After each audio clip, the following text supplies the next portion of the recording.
साथीहरू लाइभ बोलाउने यो तरिका हेरौँ अनि यसको फनी कमेन्ट्सतिर लागौँ है त। हेलो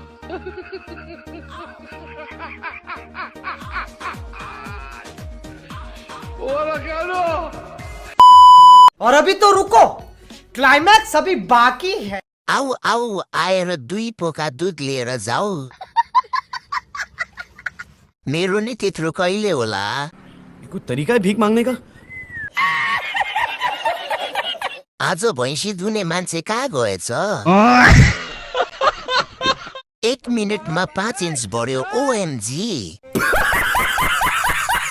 दुध नै त म सार्नु पर्ने थिएन होला त बहिनी। आऊ आऊ भन्दै छ्या।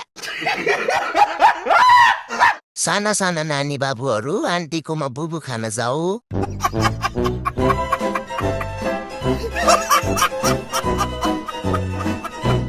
गाइस, तपाईहरुलाई मेरो भिडियो मन परेको भए लाइक, कमेन्ट अनि फलो गर्न नबिर्सिनु होला है।